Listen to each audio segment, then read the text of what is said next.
Muy buenas noches, queridos amigos y hermanos. Dios les bendiga ricamente a todos los que están presentes a través de este medio y a los que nos ven en general por las redes sociales. Reciban saludos de parte de la Iglesia Oasis Fuente de Vida, un lugar especial para usted y para su familia. Pero antes de iniciar, vamos a hacer una oración para que el Espíritu Santo sea hablando a nuestras vidas el día de hoy. Así que oremos. Señor Jesucristo, te damos gracias por tu amor y tu misericordia. Gracias, Señor, porque a través de tu sacrificio en la cruz del Calvario, Señor, de tu resurrección y tu ascensión a los cielos, tenemos nosotros hoy la oportunidad, Señor, de poder tener la esperanza bendita de que un día también nosotros resucitaremos y también ascenderemos a los cielos conforme nos enseña tu palabra. Te damos gracias en esta noche, Señor, que haya alguien que todavía no tiene esperanza, Señor, que todavía no conoce la verdad de tu venida y la trascendencia que esto tiene para la humanidad. Te pedimos que toques su corazón, Espíritu Santo, ya sea creyente o no creyente, para que afirmemos nuestra fortaleza, nuestra seguridad, nuestra confianza de que estaremos un día con Cristo. Te damos gracias, Señor, en el nombre de Jesús. Amén y amén. Así que el tema de hoy tiene que ver con la segunda venida de Cristo. Y hay un versículo muy especial que quiero compartir con ustedes, que se encuentra en el libro de los Hechos, capítulo 1, versículo del 9 al 11. Y dice la versión Reina Valera, versículo 9. Habiendo dicho estas cosas, viéndolo ellos, o sea, los discípulos, fue alzado, o sea, subió, y le recibió una nube que le ocultó de sus ojos. ¿De cuáles ojos? De los discípulos. Dice el versículo 10, y estando ellos con los ojos puestos en el cielo, entre tanto que él se iba, he aquí se pusieron junto a ellos dos varones con vestiduras blancas. Versículo 11, los cuales también le dijeron, varones Galileo, ¿por qué estáis mirando al cielo? Este mismo Jesús que había sido tomado de vosotros al cielo, así vendrá como le habéis visto ir al cielo. Gloria a Dios por su palabra. Entonces, como vemos nosotros en esta porción que acabamos de leer, no podemos hablar de un regreso si no hay una partida. Así que para que Cristo venga, tenemos que entender que Él tuvo que irse para que tenga sentido su regreso. Como decía, no podemos hablar de un regreso si no hay una partida. Así que a través de la historia de la iglesia, desde sus orígenes, muchos se han preguntado, ¿cuándo regresará Jesús? Y la otra cosa que es asunto de preguntarse, ¿por qué esto es tan importante para la humanidad? ¿Qué consecuencias tiene la segunda venida de Cristo? ¿Cómo será y qué debemos de hacer los hombres, especialmente los cristianos, para esperar la venida de Jesús como Señor del mundo? No solamente los cristianos evangélicos esperamos esta venida, sino también incluso otras religiones como el Islam. También ellos están conscientes de la segunda venida de Jesús, ya que saben que Jesús ascendió a los cielos y que vendrá de nuevo a destruir el anticristo. No podemos comentar en esta oportunidad, sin embargo, acerca de todas las inquietudes o interrogantes que usted y yo podamos tener acerca de este tema, ya que el tiempo es muy corto. Pero nos vamos a referir a algunos puntos acerca de la venida de Cristo. Una vez más, quiero darles las gracias por acompañarnos en este viaje, en este recorrido bíblico a través de la palabra de Dios. Como leíamos en el capítulo 1 del libro de los Hechos, que tiene que referencia a la ascensión de Jesús a los cielos, así que podemos decir que la ascensión de Jesús es la continuación de la iniciación del plan de Dios para la humanidad, para que la humanidad se vuelva a Él y reciba el perdón de pecados y la vida eterna. ¿Qué quiere decir esto? Si el hombre está viviendo una vida fuera de los mandamientos de Dios, es decir, una vida pecaminosa, sin tener una relación verdadera, una relación genuina con Dios, y que está viviendo conforme a sus propios propósitos y no conforme a los propósitos de Dios, no va a entender el porqué de la venida de Cristo por segunda vez. Hay una historia que es interesante del primer hombre que fue al espacio, que se llamaba Yuri Gagarin. Era un ruso. Me acuerdo cuando era niño que también habían canciones de Yuri Gagarin. Pero dice que este hombre, cuando estaba en el espacio, dijo una frase, una expresión: yo buscaba y buscaba y no encontré a Dios. Supuestamente se le atribuyen estas palabras, pero muchos dudan de que él lo haya dicho. Y en primer lugar porque era un miembro fiel de la Iglesia Ortodoxa de Rusia. Y además muchos creen que estas palabras fueron atribuidas por los comunistas para desacreditar a la Iglesia Ortodoxa. Ahora, si lo dijo o no lo dijo, no es lo importante. Sabemos que en este tiempo hay muchas personas que están teniendo esas mismas ideas. Están confundidos. Pero al escudriñar y a buscar de la palabra de Dios, a leer la Biblia y ver la descripción acerca de la ascensión de Jesús, muchas personas pensarán con más fuerza en Jesús.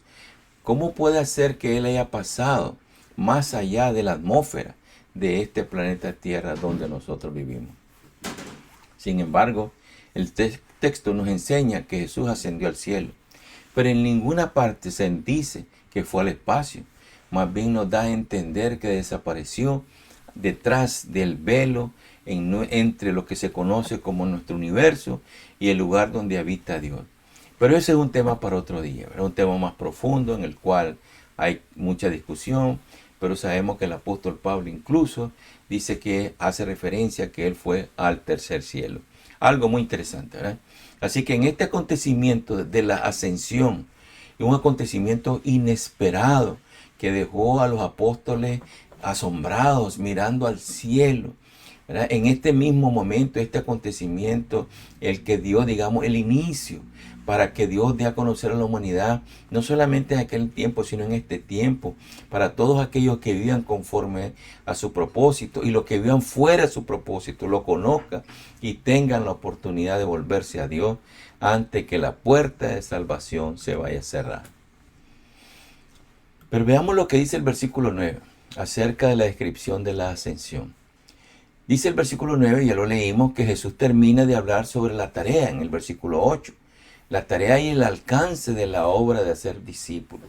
Jesús los envía a ser discípulos. Habla de la importancia de hacerlo. Mientras los discípulos están observando, Jesús es llevado al cielo y oculto por una nube. Como ya mencionamos, no debemos entender que el cielo está arriba de nuestra atmósfera, sino que el movimiento de Jesús, digamos la ascensión de Jesús, los dejó mirando hacia arriba hasta que una nube especial los ocultó de su vista. La nube, digamos, según la escritura, y aparece en el Lucas 9:34, cuando Jesús está en la transfiguración, dice que la nube lo envolvió. Podemos decir que la nube es un símbolo de la gloria de Dios. Y por eso los apóstoles, digamos, no se encontraban mirando a su alrededor como si Jesús hubiera desaparecido donde estaba, sino que al contrario, ellos estaban viendo con sus propios ojos y vieron con sus propios ojos irse de forma milagrosa en esta tierra. Y en los versículos siguientes aparece que todos los testigos que aparecen ahí con nombre son los que vieron cuando Jesús ascendió a los cielos. Así que en el versículo 10 nos habla de la anticipación del regreso del Señor. Los apóstoles habían escuchado decir a Jesús en Juan 14:3, si me fuere y os prepararé el lugar, vendré otra vez y os tomaré a mí mismo. Así que la reacción de cada uno de estar mirando atentamente al cielo nos indica que ellos anticipaban el regreso de Jesús en un periodo corto y que quedaron esperando su pronta venida. Pero porque Jesús no regresó en un corto tiempo, ¿por qué? Esa es una pregunta. Porque Él aún estaba dando la oportunidad de que la humanidad se vuelva de sus malos caminos y pueda alcanzar la vida eterna. Todavía es el tiempo y Jesús está dando la oportunidad. En el libro de Apocalipsis capítulo 1:7 se anticipa incluso que Jesús volverá en una nube para reinar por la eternidad. Así que el mandato de hacer discípulos no debe ser reemplazado con observar las estrellas viendo hacia arriba.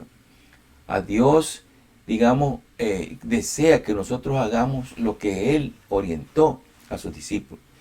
Sin embargo, Dios confirma su mandato en la boca de dos mensajeros más, en el capítulo 1, versículo 10, sección B, o parte B, digamos, donde hace referencia a dos ángeles, son mensajeros de parte de Dios que el Señor los envía para proclamar su voluntad.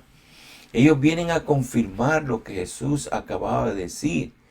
También tiene la función de llamar la atención de los apóstoles, no solo de mirar al cielo, sino la tarea fundamental que Dios les había dejado, que Jesús les había dejado: predicar el Evangelio, hacer discípulos y enviar a los que están convertidos.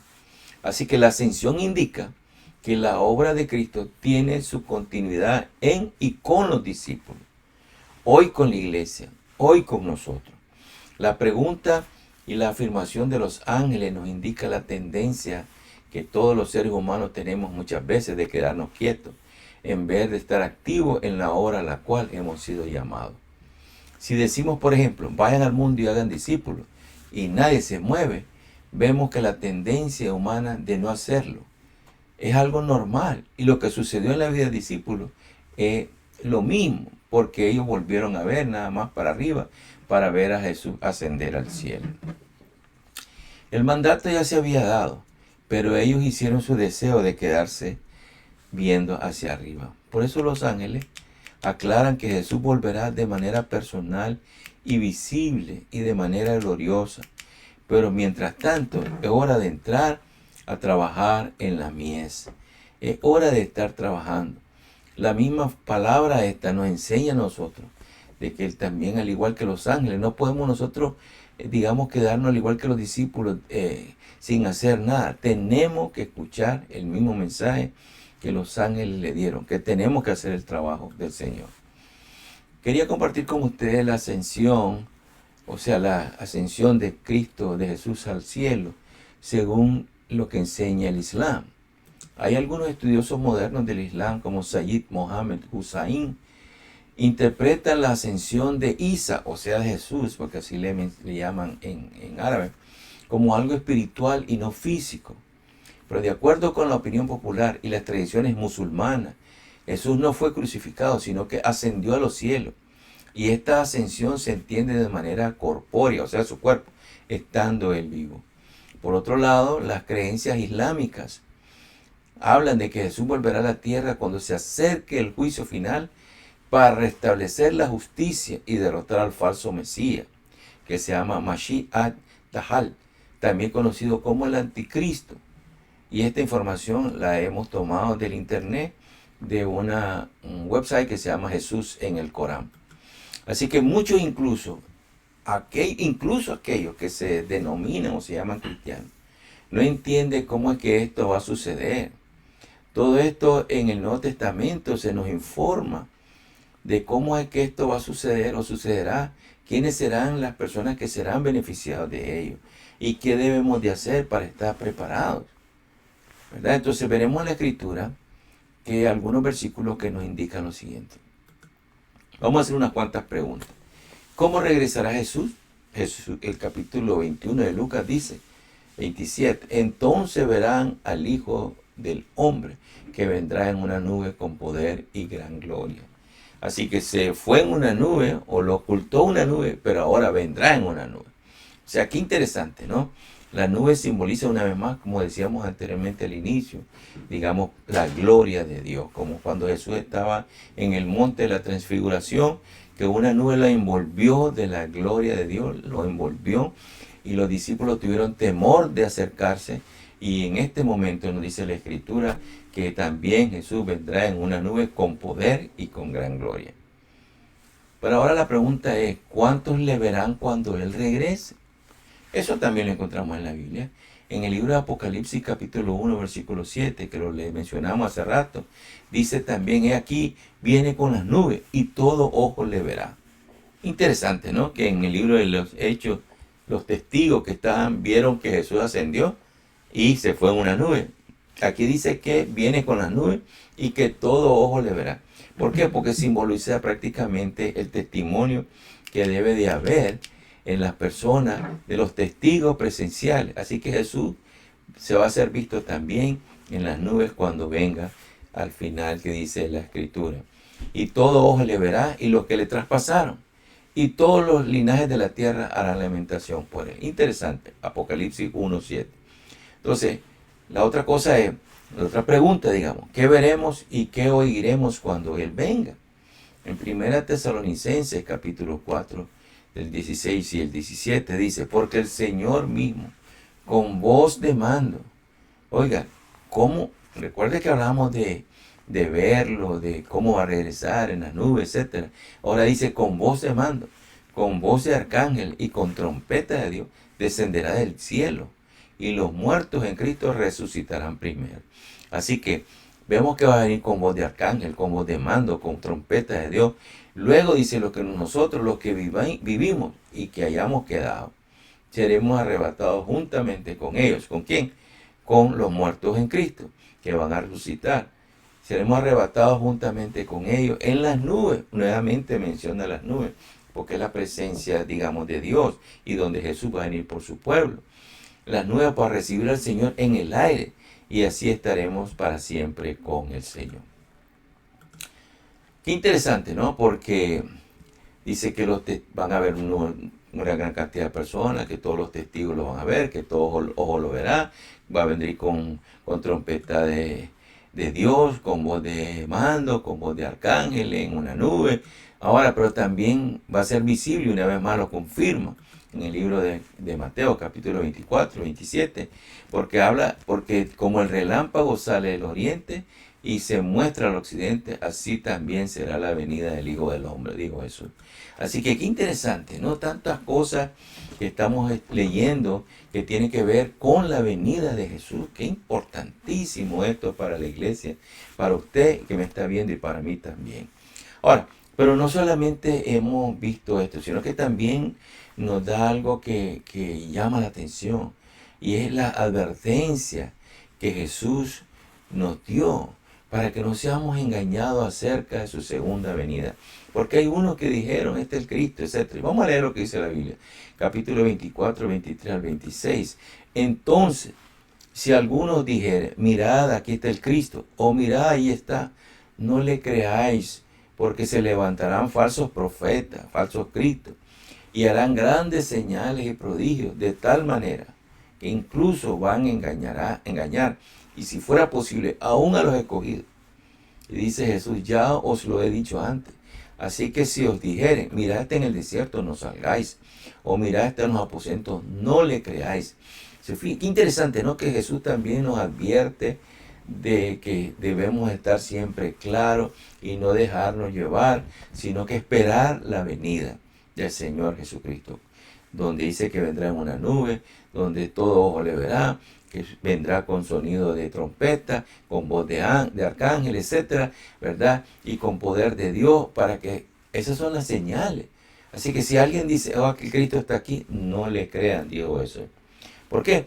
Porque Él no dijo que voy a venir dentro de 6 meses, como los apóstoles seguro estaban creyendo y estaban esperando que Jesús se fue, pero ya iba a regresar pronto. Nadie sabe el tiempo exacto, porque Él mismo dijo en 24:36 de Mateo, pero el día y la hora nadie sabe, ni aun los ángeles de los cielos, sino el Padre. Interesante, ¿no? Porque verdaderamente nadie sabe. Así que tenemos que estar preparados, que eso es lo más importante que tenemos que estar conscientes en nuestra vida. Estar preparado que el Señor Jesucristo puede venir en cualquier momento, y por lo tanto tenemos que estar listos, ¿verdad? Así que otro de los problemas o las preguntas, digamos, es cómo debemos esperar nosotros la venida de Jesús, sabiendo que uno de los problemas que el ser humano tiene es, en general, la pereza.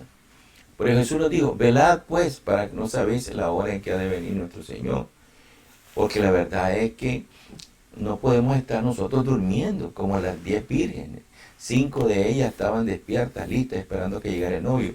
Pero 5 no, se durmieron, no se prepararon, no estuvieran listas. Pero cuando llegó el novio, quisieron entrar y le dijeron que no podían entrar porque ya estaba cerrada la puerta.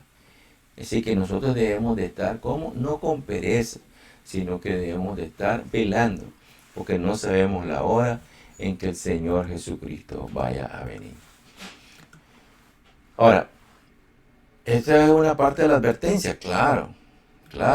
Tenemos que estar siempre conscientes de que el Señor nos advirtió para que no seamos tomados por sorpresa cuando ocurra este gran acontecimiento mundial que transformará la vida de toda la humanidad. En Lucas 21, 34, 36 dice la palabra del Señor: mirad también por vosotros mismos que vuestros corazones no se carguen de glotonería y embriaguez de los afanes de esta vida, y venga de repente sobre vosotros aquel día, porque como el lazo o como un lazo vendrá todos los que habitan sobre la faz de la tierra. Velad pues en todo tiempo, orando, para que seáis tenidos por dignos de escapar de todas estas cosas que vendrán y de estar en pie delante del Hijo del Hombre.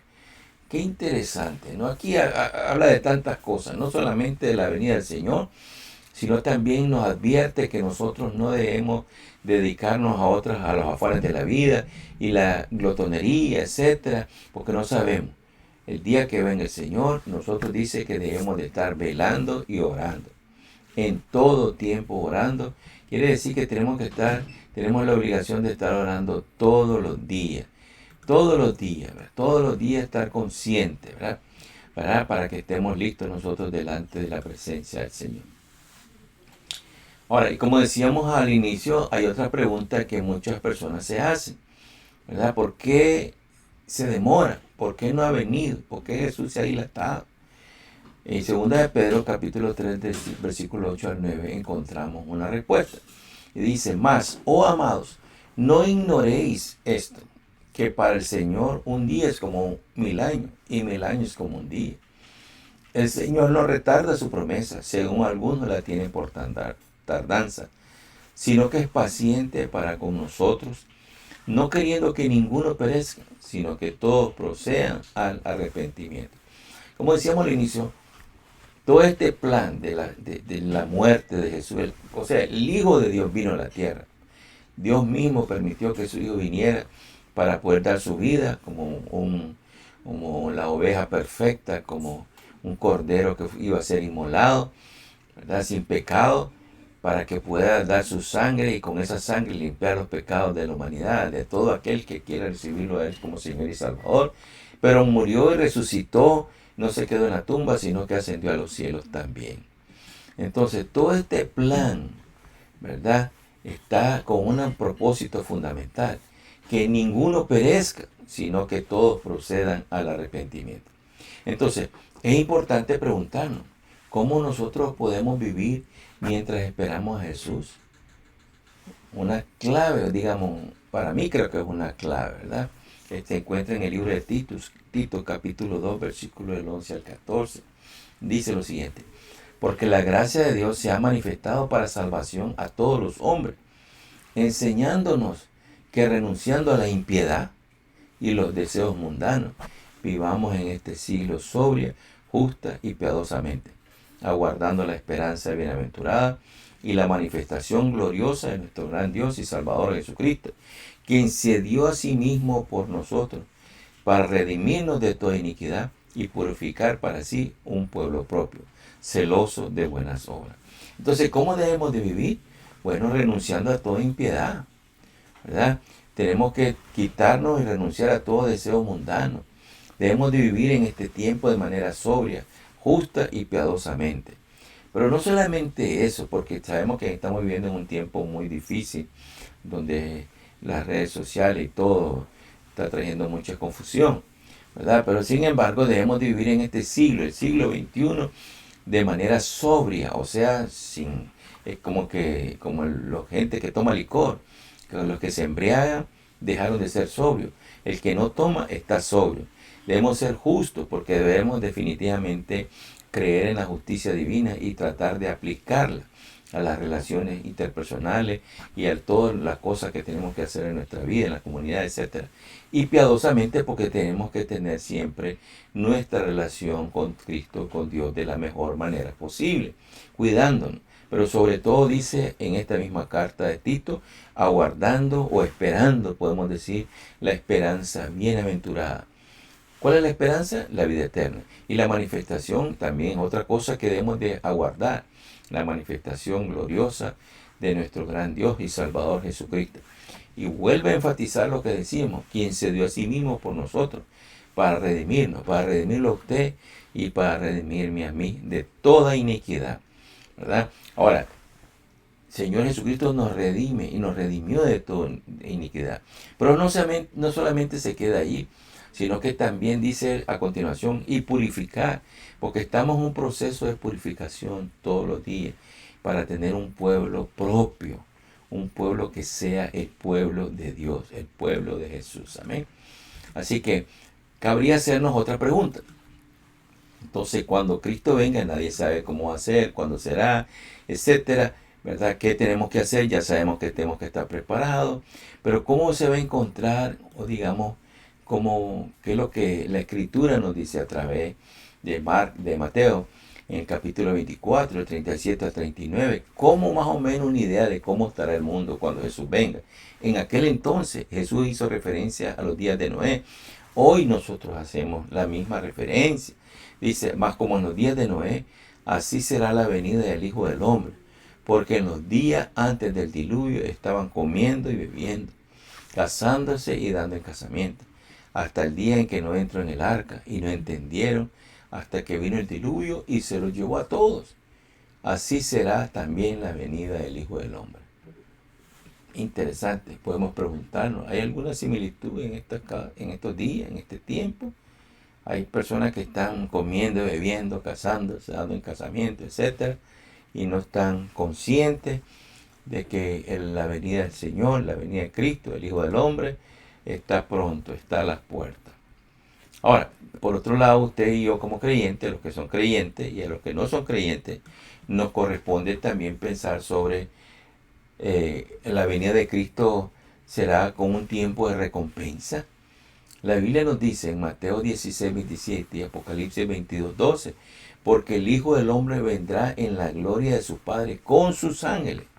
Entonces pagará a cada uno conforme a sus obras. Imagínense qué interesante. Y en Apocalipsis 22 dice, he aquí yo vengo pronto y mi galardón conmigo para recompensar a cada uno según su obra. Quiere decir que el estar preparado, el estar listo para la venida del Señor Jesucristo, no es de balde, digamos, esa palabra, ¿verdad? Sino que tiene una recompensa. El hecho de que nosotros busquemos cómo mantenernos de una manera sobria, justa, piadosamente, en espera de esa esperanza bienaventurada y esa manifestación gloriosa de Cristo. Dice que incluso Jesús mismo dice que trae un galardón para recompensar a todos y cada uno según sea su obra. Imagínense. Entonces hay no solamente la esperanza de la resurrección, sino todavía un premio, que es algo maravilloso, ¿verdad? Así que vale la pena esperar la venida de Jesús. Ahora, otra pregunta que podemos hacer. ¿Hay alguna razón del por qué la segunda venida de Jesús? O mejor dicho, ¿por qué va a regresar Jesús? ¿Por qué va a volver? El libro de los Hebreos, en el capítulo 9, versículo 28, nos dice, así también Cristo fue ofrecido una sola vez para llevar los pecados de muchos, y aparecerá por segunda vez, sin relación con el pecado, para salvar a los que le esperan. Oiga, qué interesante eso, ¿verdad? Entonces, ¿hay alguna razón? Nos preguntamos. Claro que hay una razón. ¿Y cuál es la razón? Dice que salvará a los que le esperan. Esa es la razón fundamental. Para eso vino el Señor Jesús al mundo, para convertirse en un cordero inmaculado que fue sacrificado, que su sangre la vertió en la cruz del Calvario, para dar la oportunidad de salvación a todos los que lo están esperando. Entonces, cuando Jesús venga por segunda vez, experimentaremos nosotros completamente la realidad de nuestra salvación. Bueno, hay que ver lo que dice en 1 Corintios 1, del 7 al 8. De tal manera, dice, que nada os falta en ningún don, esperando la manifestación de nuestro Señor Jesucristo, el cual también os confirmará hasta el fin, para que seáis irreprensibles en el día de nuestro Señor Jesucristo. Así que vamos a experimentar en realidad la completa salvación, ¿verdad? Que nada nos falte, dice el apóstol Pablo en la carta de los Corintios. Nada os falta, todos lo tienen, todos los dones. Esperan la manifestación de nuestro Señor Jesucristo, el cual lo va a confirmar hasta el fin, para que sean irreprensibles hasta el día de Jesucristo. Entonces, podemos señalar una gran cantidad de versículos más, o digamos, porciones bíblicas que hablan de todo este tema. Pero como decía, realmente es un tema muy amplio, ¿verdad? Un tema en el cual no podríamos terminarlo en este tiempo que tenemos reservado para poder compartir con ustedes.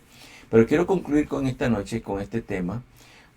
Como les decía, aunque quedamos un poco cortos por el tiempo, con algo muy importante. Hay consuelo para todos, para la humanidad en general y sobre todo para el pueblo cristiano con estas palabras de Jesús. Para aquellos que se encuentran en este momento pasando por distintos problemas, para aquellas personas, ya sea cristianos o no cristianos, que están sin esperanza en la vida, que están enfermos por alguna, digamos, una cosa terminal, una enfermedad terrible. Para aquellos que no saben qué hacer, hay esperanza para usted. Les quiero decir que la esperanza está en Jesús. Él nos dejó una palabra de aliento, una palabra de esperanza, una palabra de fe, una palabra de alegría. Dice en 1 Tesalonicenses, el apóstol Pablo, usado por el Espíritu Santo, dice lo siguiente, el capítulo 4.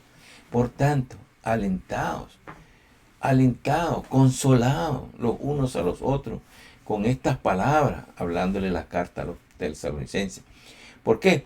Porque ellas son las que nos confirman y nos aseguran que hay esperanza en la vida eterna. Las palabras de Jesús, lo que hemos leído a través de la Escritura, y que en los versículos en los cuales hace referencia a que Jesús dijo de que estuviéramos preparados, así como las vírgenes sensatas estaban preparados a la venida del novio, nosotros también debemos de estar preparados. Estas son palabras de consuelo, palabras de aliento, palabras de esperanza para usted, para mí, para todos nosotros, a fin de estar listos para ese momento tan trascendental, ese momento tan fundamental en que Cristo vendrá nuevamente a la tierra. Y no solamente vendrá para vernos las caras, sino que vendrá con el propósito fundamental de poder tomar control de todo el universo, ¿verdad? Porque Él se constituye en Señor de señores, Rey de reyes. Así que, ¿qué es la importancia de esto? En que Jesús murió y resucitó. Y como decíamos, ascendió a los cielos para que usted y yo sepamos que hay esperanza en la vida.